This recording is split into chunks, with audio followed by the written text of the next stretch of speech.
Olá, sejam todos bem-vindos a mais uma live de estudos promovida pelo Centro Espírita Terceira Revelação, Luz e Verdade, CETELV. O tema de hoje, que nós vamos conversar um pouquinho, tem como tema hoje Lei Divina ou Lei Natural.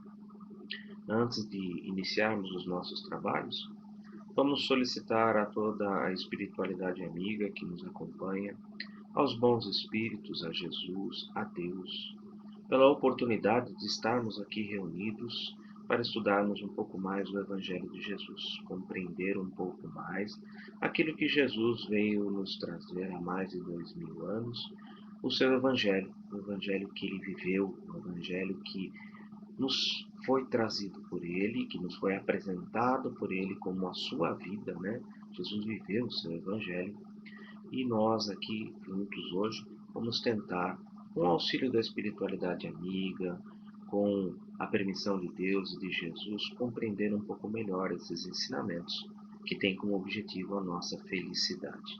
Então vamos pedir a esses nossos irmãos que possam nos intuir, nos inspirar, aproveitando também aqueles que colocaram um copo d'água ao lado do celular ou do computador, aonde você está assistindo, seja em casa, no trabalho, em qualquer lugar, que na água aí que você colocou no copo possa ser depositado, enquanto nós aqui estamos conversando, essa energia que vai lhe trazer a paz, o equilíbrio, que vai ajudar na harmonização do seu lar, na harmonização do seu corpo, na harmonização consigo mesmo.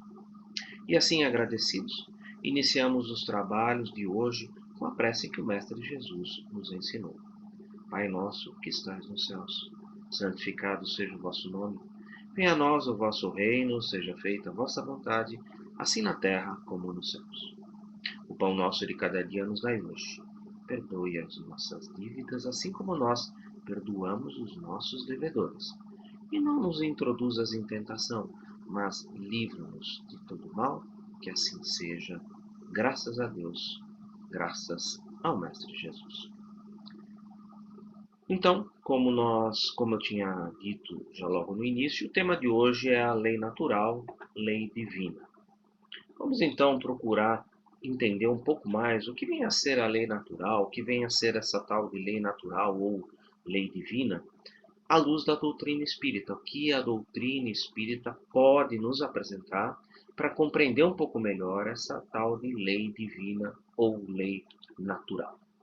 Primeiro, alguns conceitos, são importantes a gente estabelecer conceitos, né? A noção de lei. O que é a noção de lei? Como nós compreendemos o que é uma lei, né? Para nós, né, a lei é uma norma, um preceito, um princípio, uma regra, né? Ela é uma obrigação imposta pela consciência e pela sociedade, ou seja, é algo que a consciência nos aponta e algo que a própria sociedade nos cobra. Mediante essas leis, nós estabelecemos o equilíbrio da vida que nós temos hoje aqui no planeta Terra. Por isso temos diversas leis. O que vem a ser lei natural? A lei natural é a lei que é conhecida pela luz natural da razão, como derivando da natureza das coisas, que procede de Deus, como autor da natureza, que é o autor de tudo, a causa primária de todas as coisas, e que governa a atividade do homem para seu último fim natural, que é a felicidade. Bom, algo mais complicado. Mas Kardec, então, faz uma série de perguntas no Livro dos Espíritos que nos ajudam a compreender um pouco melhor o que é esse negócio de lei natural e o que ela difere da lei que nós aqui temos. Há diferenças? Se há apenas um Deus e se há apenas uma lei, há diferenças? Vamos um pouco adiante e vamos ver se a gente consegue compreender um pouco melhor. A pergunta 614 do Livro dos Espíritos, Kardec pergunta à Pleiade, que compõe os espíritos que vieram trazer a terceira revelação, o Consolador Prometido, o Espiritismo. E ali Kardec apresenta a eles a seguinte pergunta: o que se deve entender por lei natural? Percebem que na colocação anterior, em que eu fiz uma definição, a definição ficou um pouco complicada de ser entendida, né? Então Kardec elabora uma série de perguntas que tem como objetivo esclarecer um pouco melhor a gente, entender um pouco melhor o que vem a ser essa tal de lei natural. Então, o que a gente deve entender por lei natural? E os espíritos respondem: a lei natural é a lei de Deus, ou seja, é a lei que foi criada por Deus. Ela é a única e verdadeira para a felicidade do homem, ou seja, Deus criou essas leis com um único fim. E qual é esse fim? A felicidade do homem. E ela é única, não existem outras leis. O que ele quis dizer com isso? Que existe apenas uma lei, que é a lei do amor. Porém, esta lei, ela precisa ser compreendida pelo homem para que ele alcance a felicidade. E para que o homem possa compreender a lei do amor, ele, enquanto se desenvolve, ele precisa, vamos dizer assim, abrir essa lei, diversificar essa lei, para que você possa compreendê-la melhor e, afinal de contas, quando compreendida melhor, aplicá-la a você mesmo, construindo o reino de Deus no coração do homem e encontrando a felicidade. Porém, esse processo não é fácil. Nós falamos de apenas uma única lei, que é a lei do amor, só que ela tem que atender a tudo, às necessidades tanto do corpo físico quanto às necessidades do espírito. Então, ela não é fácil de ser compreendida, ela não é fácil de ser aplicada. Porém, Kardec, ele vai nos ajudando, fazendo perguntas, e os espíritos vão nos oportunizando respostas que nos facilitam essa compreensão e a aplicação. Esta lei, que é a lei natural, que é a lei de Deus, que foi feita por ele para a felicidade do homem, indica ao homem o que ele deve ou não deve fazer. E o homem, o homem, só é infeliz quando dessa lei se afasta. Ou seja, as leis de Deus foram criadas para a nossa felicidade. E se nós seguirmos estas leis, o objetivo, que é a felicidade, ela vai ser alcançada. Porém, o homem, a humanidade, ela tem ainda que se desenvolver. E nesse desenvolvimento, o homem, a humanidade, nós, ainda temos que nos desenvolver bastante no âmbito intelectual e moral. Enquanto vamos nos desenvolvendo, nós vamos percebendo o grau de sofisticação dessa lei, vamos nos adaptando a ela, vamos aplicando a ela e vamos nos aproximando da felicidade. Porém, a gente, nesse aprendizado, muitas vezes nos deixamos levar pelos nossos interesses pessoais. O interesse pessoal é a raiz do orgulho e do egoísmo. Todo orgulho, todo egoísmo nascem do interesse pessoal. Uma vez que ele é pessoal e não é uma coisa genérica para todos, porque o bem deve ser para todos, a lei de Deus foi criada para todos, para que todos alcancem a felicidade. Quando você restringe isso a você, pelo seu interesse pessoal, você se afasta dessa lei de Deus. E isso provoca a infelicidade. Vejam que há uma partícula in na frente da palavra felicidade, do ser feliz. Tá? Por quê? Porque todos nós somos criados para sermos felizes. E não tem como você negar isso, não tem como você fugir desse fim último, que é ser feliz. O que você pode fazer é negar a felicidade. A partícula in, ela nega alguma coisa. Então, eu nego a felicidade, eu não quero ser feliz, porque eu me afasto da lei de Deus. Eu quero algo pessoal só para mim. Eu quero a felicidade só para mim. Eu quero o bem só para mim, ou só para minha família, ou só para aqueles que são do meu grupo. Isto é egoísmo. Isto é afastamento da lei divina. Isso provoca a infelicidade.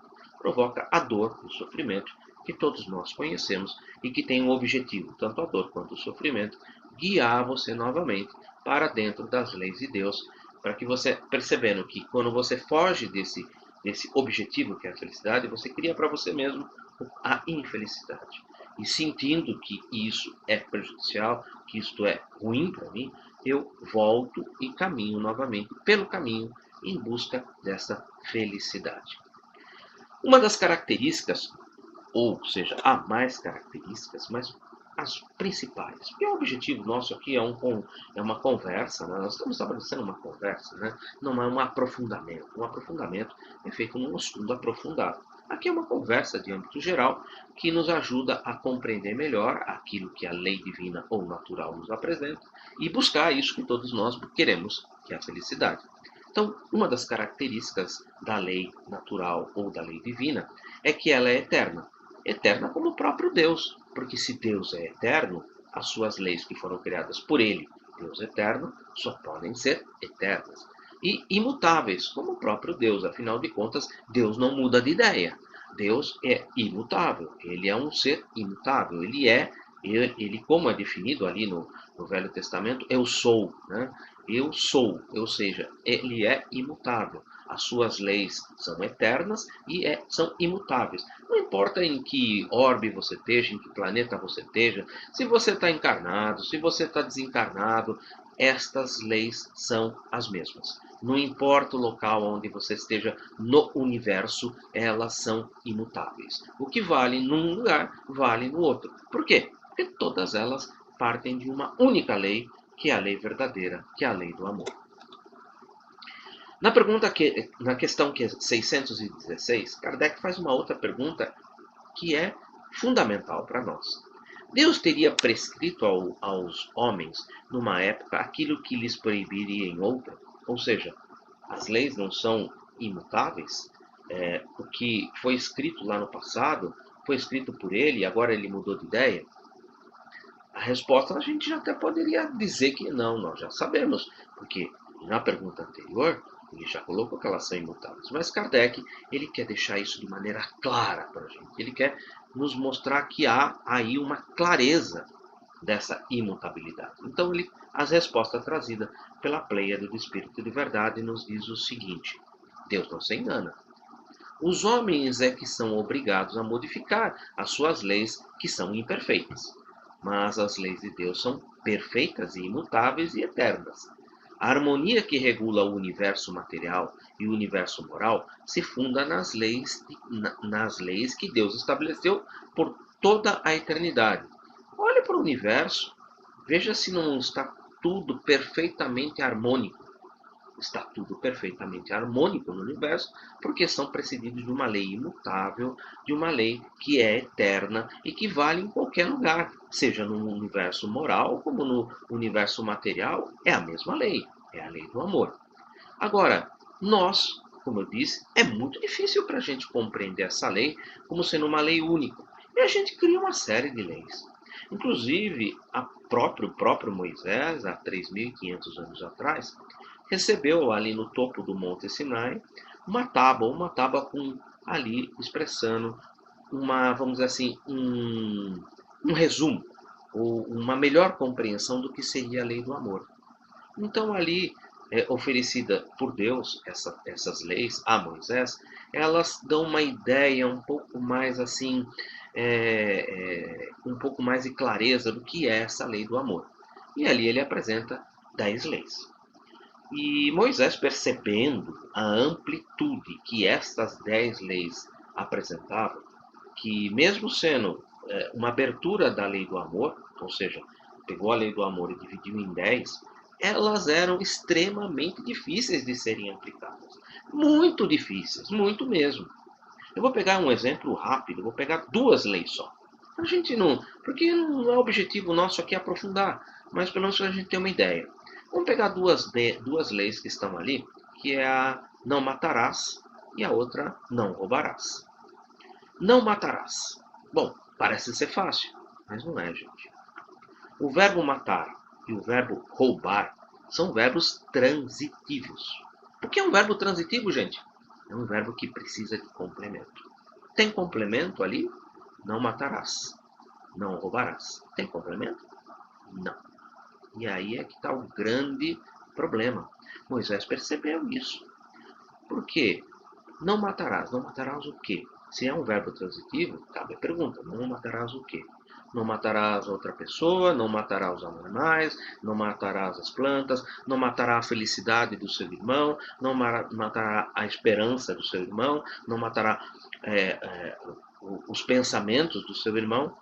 não roubarás os bens do seu irmão, não roubará a terra do teu irmão, não roubará a família do teu irmão, não roubará os pensamentos do teu irmão, não roubarás a esperança do teu irmão. Percebem que isso se amplia ao infinito, ao infinito. E daí a necessidade de nós criarmos leis humanas. Essas leis humanas, elas vão sendo modificadas à medida que a humanidade cresce em intelecto e cresce em moralidade. Crescendo em intelecto, ela compreende melhor as leis de Deus, compreende melhor o que é esse não roubar, o que é esse não matar. O que antes era apenas não matar o teu irmão, hoje a gente compreende que a gente não deve matar os animais, que a gente não deve matar as plantas. Por quê? Nós vamos degradar o meio ambiente e isso vai ocasionar infelicidade, dor e sofrimento em nós.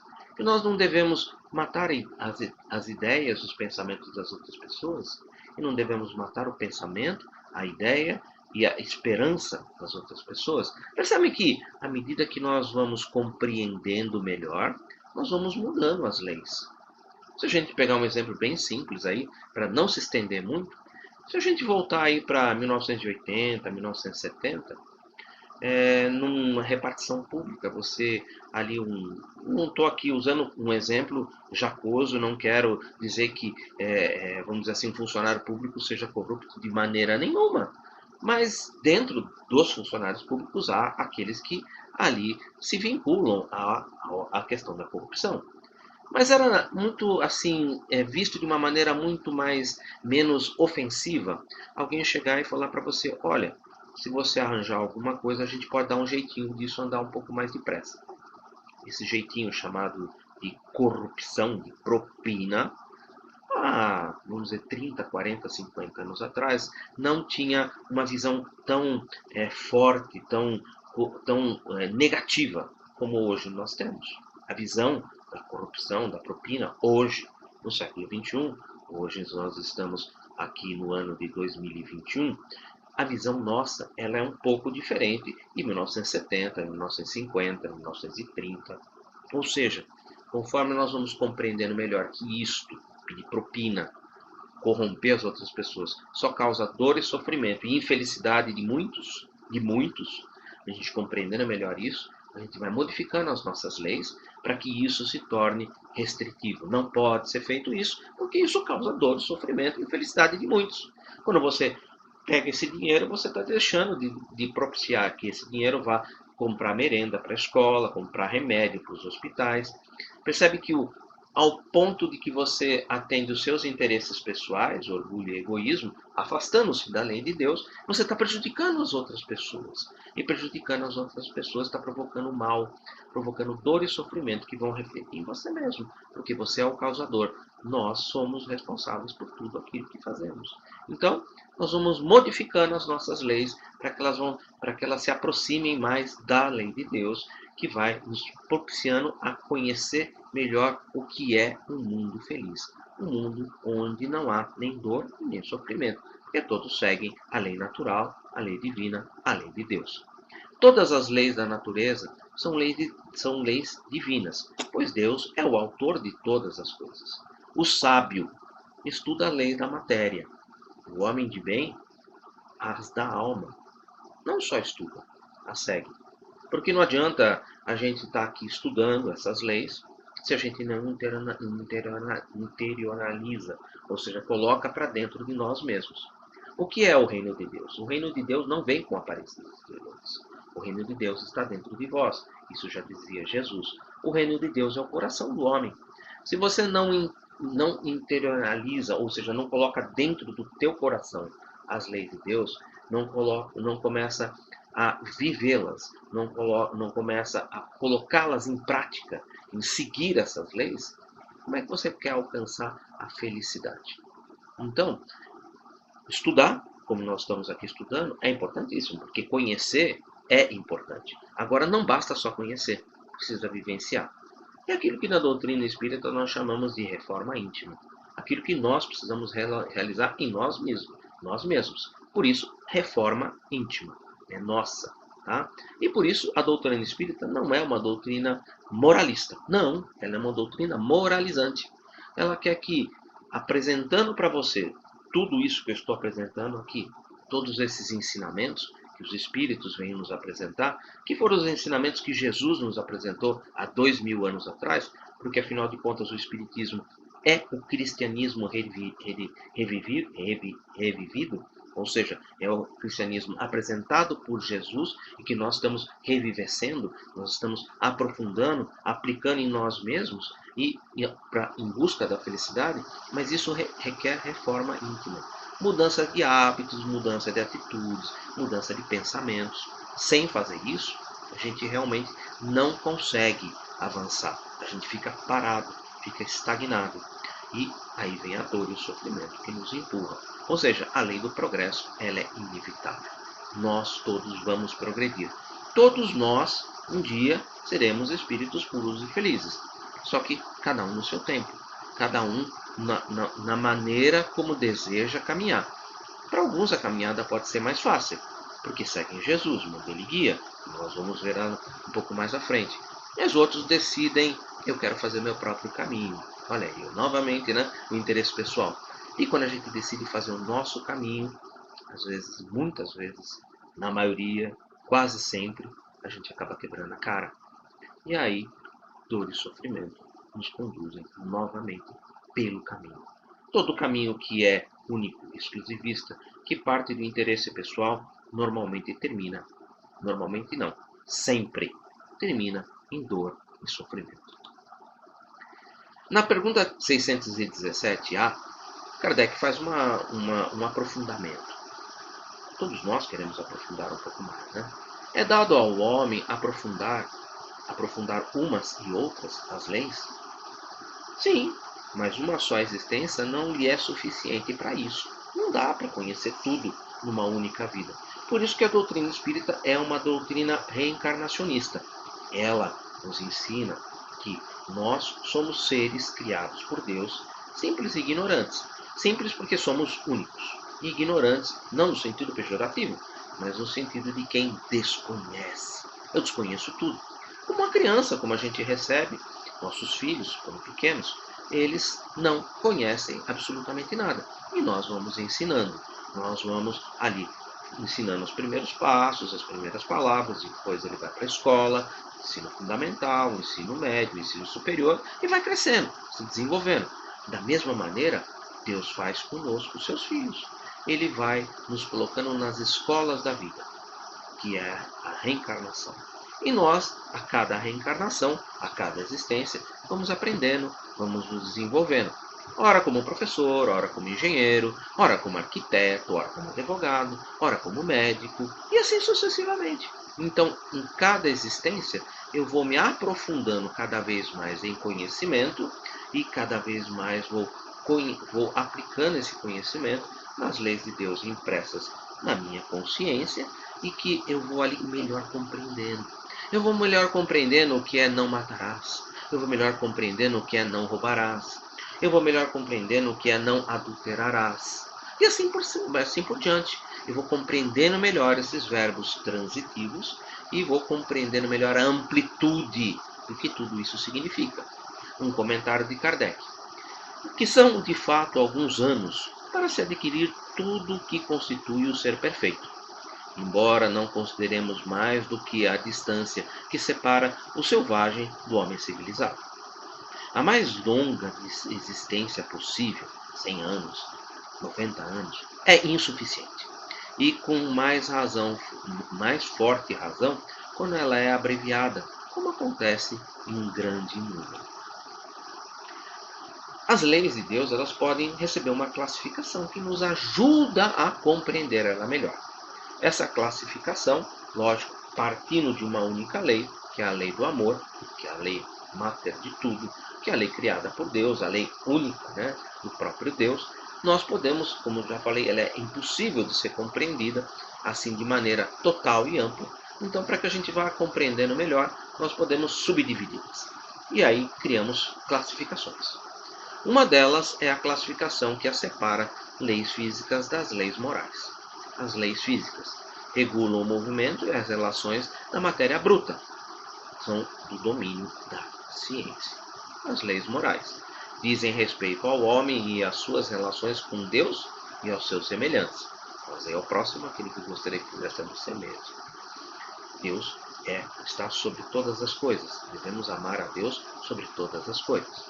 Contém as regras da vida do corpo, bem como as da vida da alma. Tudo está contido nela.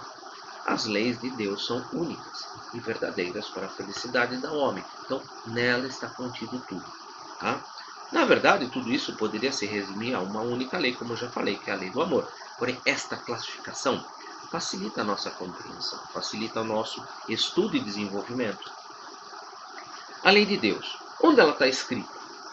Ela está escrita na nossa consciência. Ou seja, quando Deus cria seus filhos, ele vai lá e coloca essas leis, elas já estão escritas na nossa consciência. Agora, elas são fáceis? A lei do amor é fácil? A gente já viu que abrindo para não matar, não roubar, não adulterar, já ficou dificílima. Imagine então uma única lei. Então, ela está escrita na nossa consciência, a lei do amor. Porém, aplicá-la é um trabalho que requer desenvolvimento intelectual e moral. Em primeiro, intelecto, em segundo, moralidade. Todos a conhecem? Não, mas todos podem conhecê-la. Um dia todos nós conheceremos. Por isso, nascemos e morremos muitas vezes. Nascer e morrer, processo reencarnatório comum a todos nós. Todos a compreendem? Não, nem todos a compreendem, mas todos um dia a compreenderão, pois o objetivo delas é a felicidade do homem. Um dia todos a compreenderão? Sim, aí está o progresso. E quando ele se efetuar, nós vamos conhecer o que é a felicidade.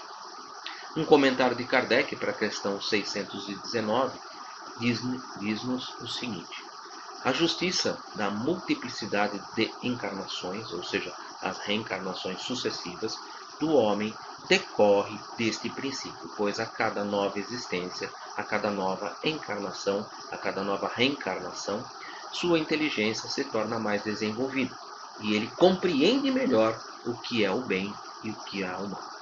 Se tudo tivesse de se realizar numa só existência, qual seria a sorte de tantos milhões de seres que morrem diariamente no embrutecimento da selvageria ou nas trevas da ignorância, sem que deles dependa o próprio esclarecimento?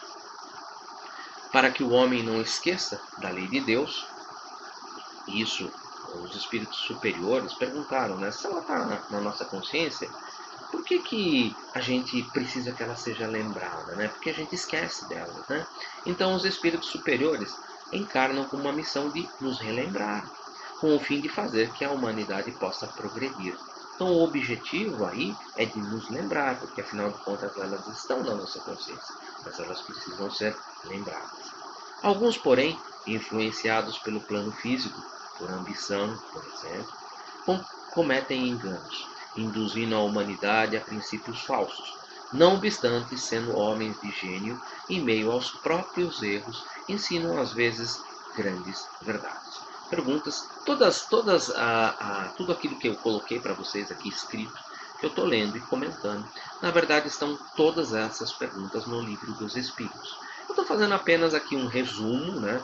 E fazendo comentários para que a gente possa compreender um pouco melhor o que ali os espíritos trouxeram para Kardec na revelação espírita, a terceira revelação, o Consolador prometido, né?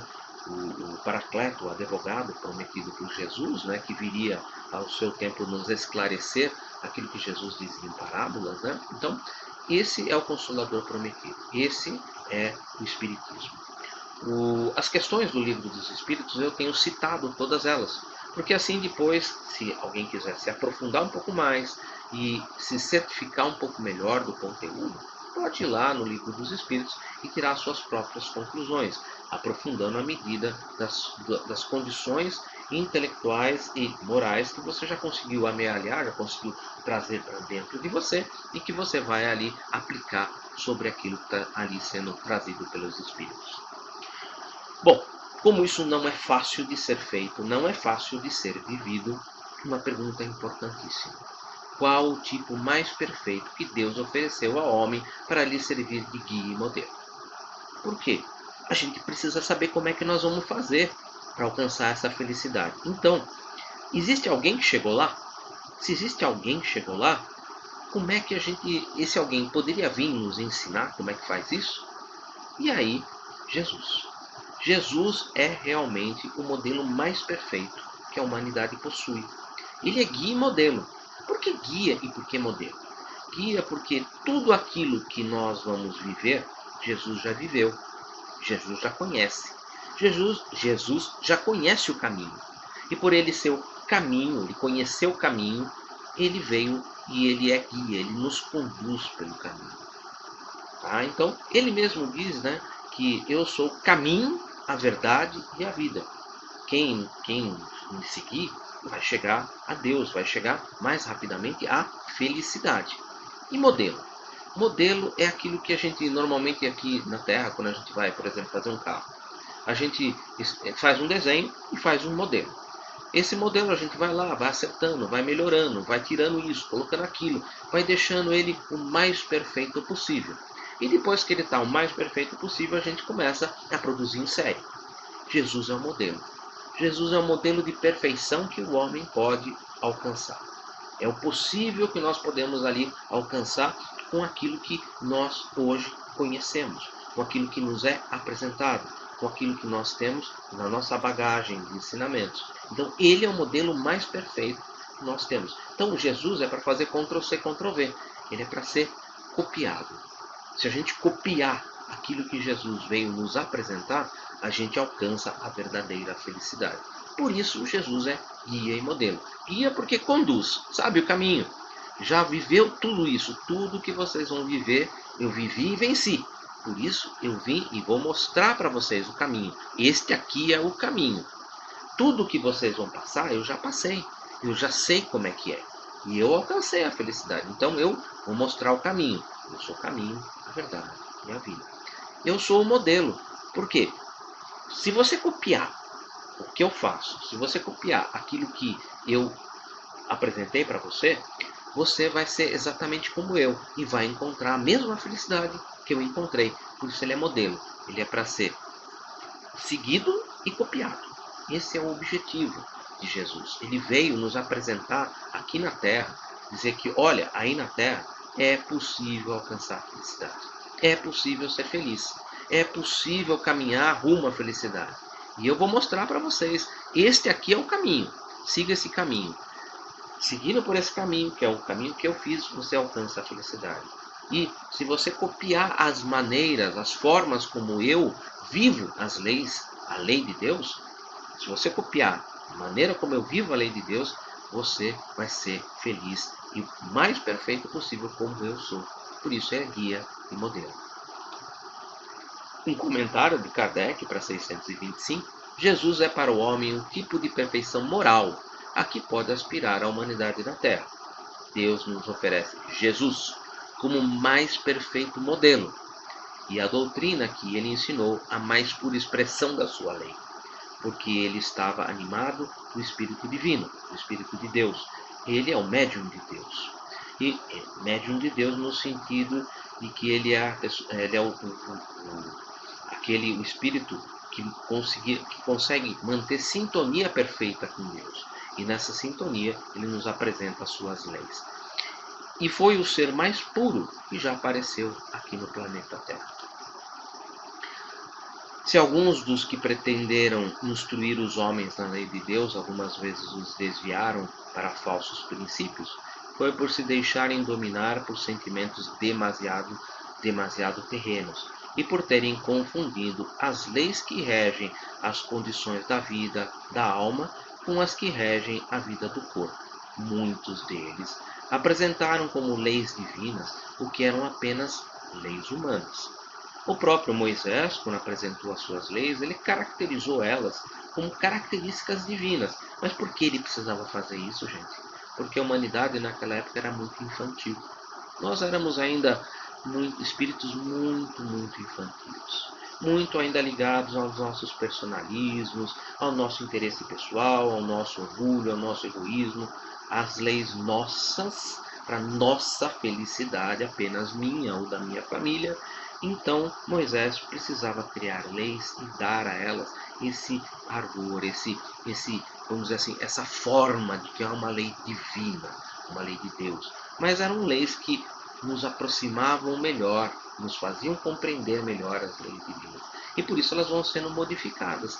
Tanto que elas foram muito modificadas e ainda vão ser, porque o objetivo é chegar na lei única, que é a lei do amor.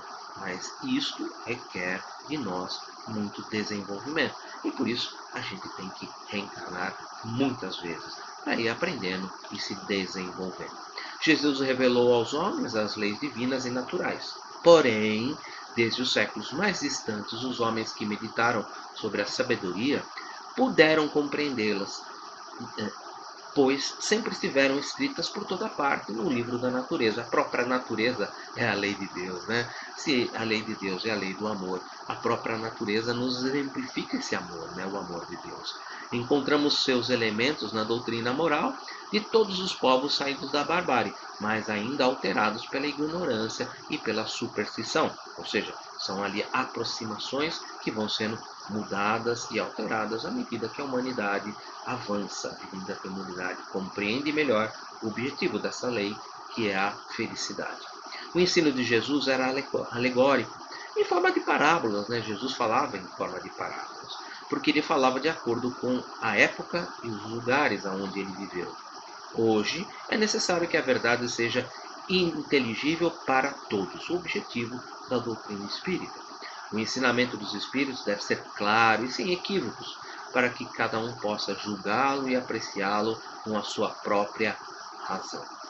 É necessário que ninguém possa interpretar a lei de Deus ao sabor das suas paixões, nem falsear o sentido de uma lei que é toda amor e caridade.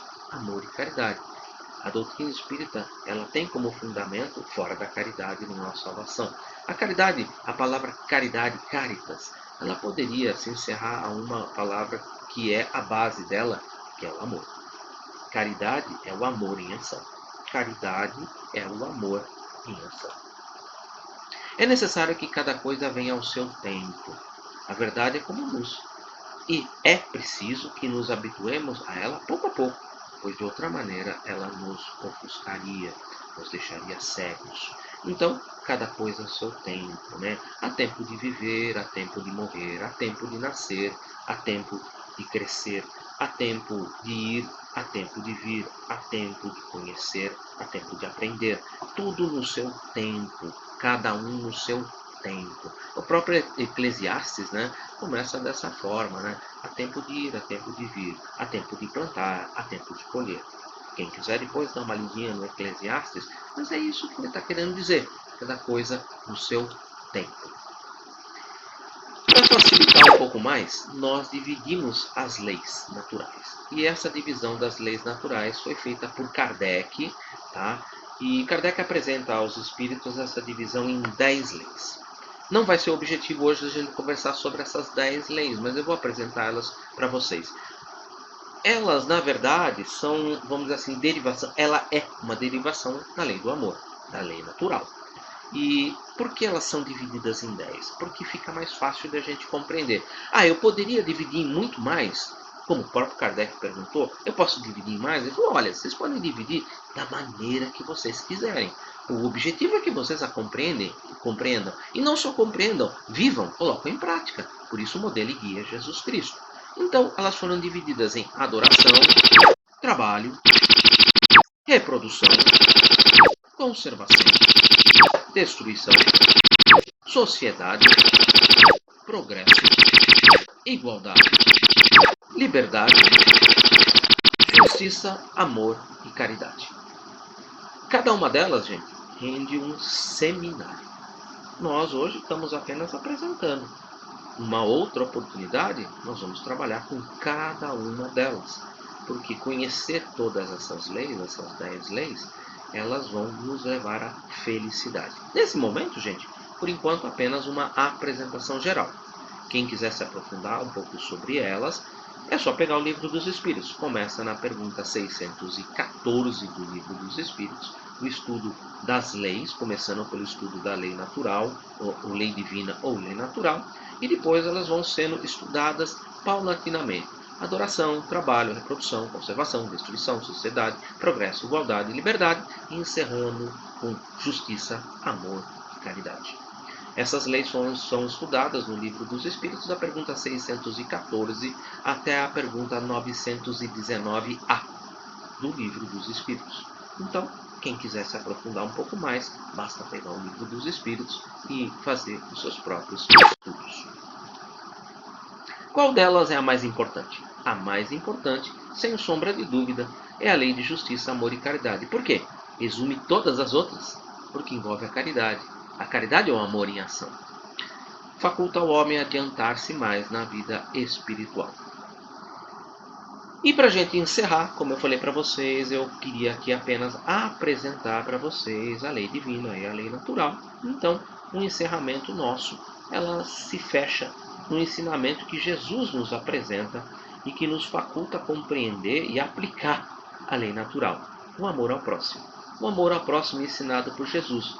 E é um preceito que resume a lei de Deus, que resume a lei natural ou a lei divina.